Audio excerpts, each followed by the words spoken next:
शहद जिसका इस्तेमाल आज हर कोई करता है।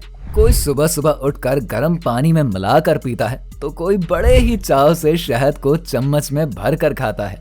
लेकिन इसे खाने से पहले क्या कभी आपने सोचा है कि आखिर शहद की खेती कैसे करी जाती है और कैसे इसे फैक्ट्री में तैयार किया जाता है? नहीं ना? तो आप चिंता मत करिए, क्योंकि आज की ये वीडियो खास आपके लिए ही है, जिसमें हम आपको बताएंगे कि कैसे शहद की खेती करी जाती है और फैक्ट्री में कैसे शहद को बनाया जाता है। साथ ही हम आपको ये भी बताएंगे कि नकली और असली शहद में क्या अंतर होता है, कैसे हम नकली और असली शहद को पहचान सकते हैं। तो अगर आप जानना चाहते हैं ना, तो वीडियो के अंत तक जरूर बने रहिएगा। तो बिना देरी किए हुए चलिए शुरू करते हैं आज के इस फैक्ट्री मेकिंग वीडियो में। तो दोस्तों, आप सभी को बता दें, शहद बनाने का काम शुरू होता है खेतों से, जहां पर सबसे पहले किसान शहद की खेती करता है और इस खेती को करने में काफी ज्यादा समय लगता है, लेकिन मुनाफा भी काफी ज्यादा होता है। मधुमक्खियों की खेती करने से पहले किसान लकड़ी के डिब्बे तैयार करते हैं, जिसमें मधुमक्खियां अपना बसेरा बनाती हैं और वो शहद को निकालती हैं। जब किसान शहद बनाने के लिए स्पेशल बॉक्स को तैयार कर लेते हैं, तब उन सभी बॉक्सेस को एक बड़े से खेत में कुछ कुछ दूरी पर रख दिया जाता है।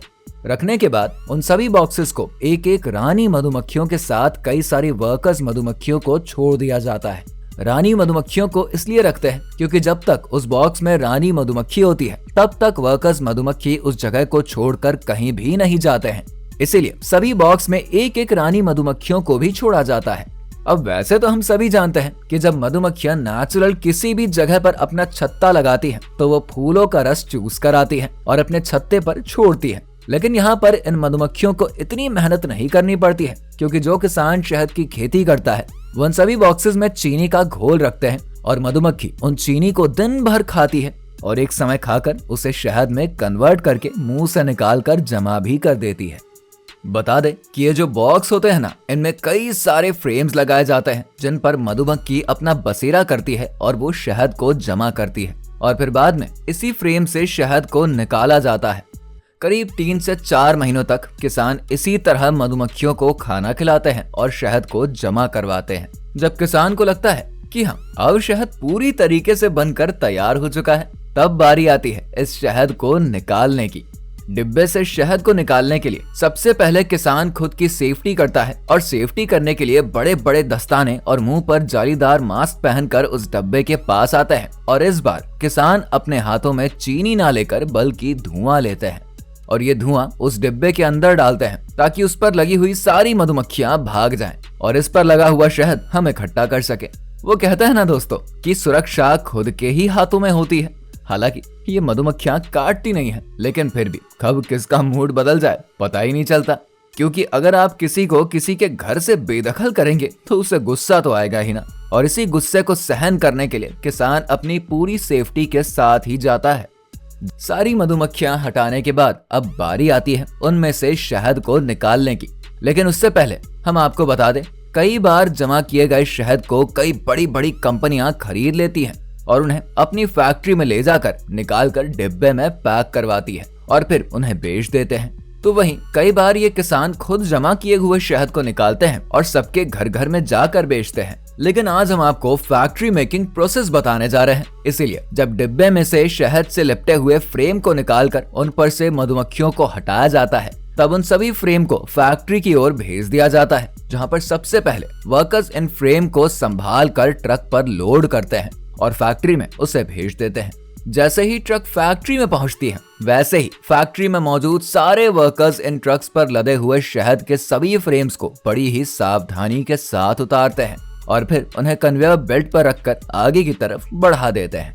सबसे पहले इस फ्रेम को कन्वेयर बेल्ट की मदद से उस तरफ भेजा जाता है जहां पर वर्कर्स इन फ्रेम के ऊपर लगी सफेद परत को चाकू की मदद से हटाते हैं। लेकिन इस परत को हटाने के लिए चाकू को डायरेक्टली ही इस पर इस्तेमाल नहीं किया जाता है, बल्कि सबसे पहले चाकू को गर्म पानी में रखकर गर्म किया जाता है।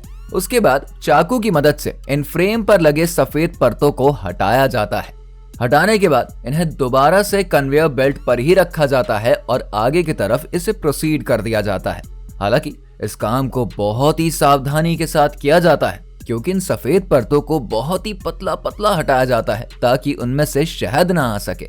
इन फ्रेम से जब सफेद परत को हटा दिया जाता है तब इन्हें दोबारा से कन्वेयर बेल्ट पर रखा जाता है और इन्हें आगे की तरफ भेजा जाता है। तब बारी आती है इनमें से शहद को निकालने की। शहद को निकालने के लिए जैसे ही कन्वेयर बेल्ट की मदद से सारे फ्रेम हनी एक्सट्रैक्टर मशीन के पास पहुंचते हैं, वैसे ही वहां पर मौजूद वर्कर्स उनमें से एक एक फ्रेम को उठाकर इस मशीन में सेट कर देते हैं। सेट करने के बाद ये मशीन राउंड राउंड घूमने लगती है, जिसके चलते ये मशीन अंदर लगे फ्रेम को दबा दबा कर उसमें से शहद को निकालती है और ये एक बड़े से कंटेनर में स्टोर होता चला जाता है। जब सारा शहद एक बड़े से कंटेनर में स्टोर हो जाता है तब इसे करीबन 2 हफ्तों के लिए ऐसे ही छोड़ दिया जाता है और 2 हफ्तों के बाद जब कंटेनर में से उस शहद को बाहर निकाला जाता है तब सबसे पहले इसे छलनी की मदद से छाना जाता है और फिर एक दूसरे कंटेनर में इन्हें स्टोर किया जाता है। और अब यह हमारा शहद पूरी तरीके से बनकर तैयार हो चुका है। अब बारी आती है पैकेजिंग की, लेकिन इसके लिए सबसे पहले इस पूरे शहद को दूसरे फैक्ट्री की ओर भेजा जाता है, जहां पर शहद को भरने के लिए डिब्बे तैयार किए जाते हैं। डिब्बे को तैयार करने के लिए भी कई सारे प्रोसेस से होकर ही गुजारा जाता है, तभी जाकर डिब्बा तैयार हो पाता है। जब डिब्बे पूरी तरीके से तैयार हो जाते हैं और इसके बाद इन डिब्बों में शहद भरने का काम शुरू हो जाता है, लेकिन उससे पहले हम दूसरी तरफ आए हुए शहद को एक ऑटोमेटिक फिलिंग मशीन में भर देते हैं, जहां पर नीचे कन्वेयर बेल्ट के थ्रू आ रहे डिब्बों में ऑटोमेटिकली शहद भरता जाता है। जब सभी डिब्बों में शहद भर जाती है तब इन डिब्बों को आगे की तरफ भेजा जाता है और मशीन इस पर ढक्कन लगाकर इन्हें आगे की तरफ भेज देता है। अब हमारा शहद भी बनकर तैयार हो चुका है और हमारा शहद डिब्बे में पैक भी हो चुका है। अब बारी आती है इन पैक्ड शहदों को एक ट्रक पर लोड करने की और लोड करके इन्हें किरानों की दुकान से लेकर बड़े बड़े मॉल में इन सभी शहदों को पहुंचाया जाता है। इसके बाद हम और आप वहां जाकर इन्हें खरीदते हैं और खाने का मजा लेते हैं। तो दोस्तों, अब हमारा फैक्ट्री मेकिंग प्रोसेस तो पूरी तरीके से खत्म हो चुका है। अब हम आपको बताने जा रहे हैं कि आप कैसे नकली और असली शहद का पता लगा सकते हैं। हम सभी जानते हैं आजकल मार्केट में ओरिजिनल से ज्यादा डुप्लीकेट चीजें मिलती हैं, जिसे खाकर हमारी सेहत काफी ज्यादा खराब हो जाती है और शहद भी उन्हीं में से एक चीज है। तो दोस्तों, जब भी आप शहद को खरीदते हैं तो असली शहद का पता लगाने के लिए आप एक कटोरे में पानी लें और उसमें 1 चम्मच शहद डालें। अगर आपका वो शहद पानी में गिरते ही पूरी तरीके से घुल जा रहा है तो समझ लीजिए ये शहद पूरी तरीके से नकली है और इसमें चीनी मिलाई गई है। लेकिन वही अगर आप असली शहद को उसी पानी में डालते हैं और वो शहद पानी में घुलता नहीं है तो फिर समझ लीजिए ये शहद पूरी तरीके से असली शहद है, जो कि पूरे मधुमक्खी का ही बना होता है और इसे आप तुरंत खरीद कर इस्तेमाल कर सकते हैं। तो दोस्तों, क्या कभी आपने शहद को खरीदते समय इस नुस्खे को अपनाया है? अगर हाँ तो हमें कमेंट सेक्शन में जरूर बताइए।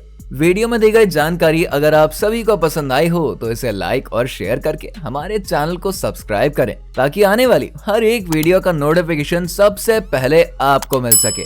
मिलते हैं ऐसी एक और इंटरेस्टिंग वीडियो के साथ, तब तक के लिए दीजिए इजाजत और नमस्कार।